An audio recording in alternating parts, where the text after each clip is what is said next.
The Hauraki Rail Trail is one of the easiest cycle trails in the country, with the 160-kilometre track made up of 5 sections.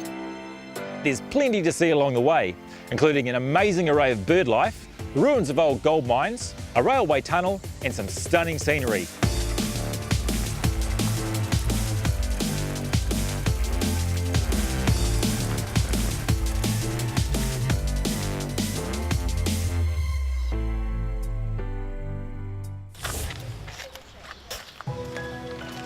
Come on, I'll show you the garden. Great, Nikki.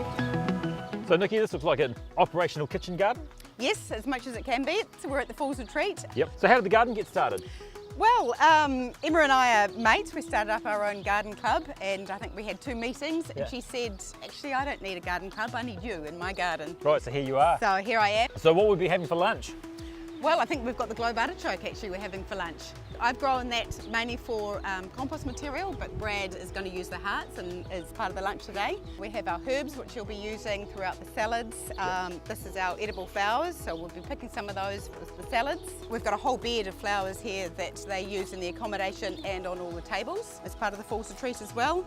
And do they come out here and get inspired as well into the garden? Yeah, absolutely. And that's where we have most of our dialogues actually in the garden. Yep. I say, to Brad, what are you using at the moment? He's cooking fish. What's this, he says. And, and then we Yep. start a conversation about what else we can grow. Have a wee taste of this. Do you like licorice? I'll tell you what, I'm not usually a big fan of licorice, but if that's the entree, I'm looking forward to the main. That is Right. really amazing. That's a really strong licoricey taste. Quite intense. So yeah. these are flavours that you've discussed with the chefs and you Yep. obviously coordinated. Yep, things like the fennel leaf Right. and the mizunas and the mabunas, bit of colour, bit of texture, but also that intense flavour just to add to the salads. Yep. Excellent. You've got a lot of tomatoes in. Yes, So we're We're sort of in between seasons, you're sort of getting things ready. Yeah, later in the summer, Brad will do a lot with sauces with tomatoes and Right. capsicums and chilies. Yes. I grow beetroot on quite a big scale for them as well to Yes. make the chutneys that they sell in the bistro.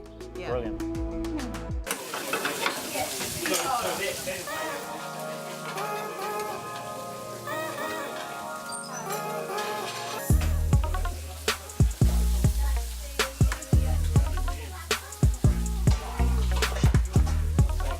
Well, clearly it's not your first time cooking, Brad. That's absolutely, it's a work of art.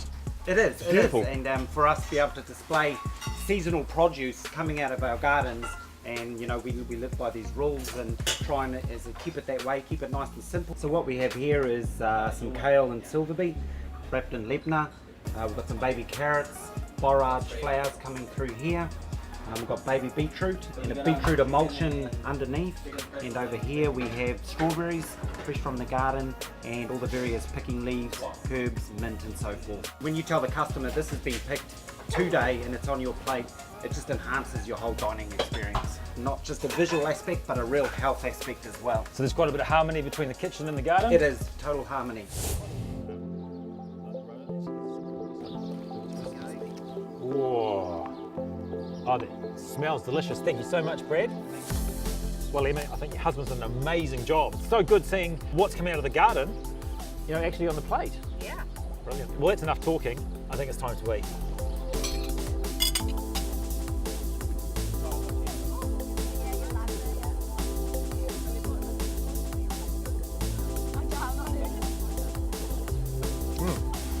They do, it tastes amazing.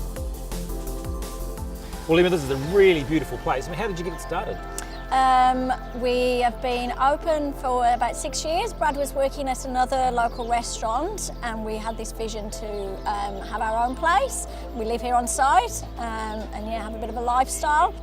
So how easy was it getting customers in here? When we first opened, it was mainly all the local customers that have been following Brad at the restaurant where he was working. He got a great reputation, so they all came to see his own place. But since the rail trail's opened, which is probably 6 months after we got started, we've found that people are coming from further afield now, and we're actually a destination place. People will come to cycle the rail trail to come and try our food.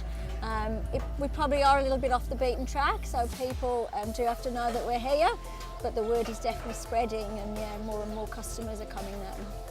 On the Hauraki Rail Trail, I mean, this is, you know, probably the best place to stop, you know, if you want something to eat and that sort of thing, but it's even more than that, isn't it? It is, yeah. I mean, not only are we serving award-winning food, it's that whole experience. We're really trying to promote our paddock to plate ethos. We've got accommodation here, and we're even starting to do garden workshops and actually do a tour that we call the Gather Experience, where I give a personal tour of the gardens and we harvest things together, similar to what we did today. And yeah, then people get to experience amazing food. It's perfect for foodie people or for people that are just interested in finding out where their food comes from. Well, from what I've experienced today in the garden and the food that I've eaten, it's a really big success. It's absolutely amazing, so yeah, really enjoyed it. Thank you. It's hard work, but we love it, so that's why we do it. Well, the Falls Retreat is amazing, and I really love Brad and Emma's passion for food and the way that they've taken the concept from garden to plate. And hasn't Nikki done an amazing job with that garden?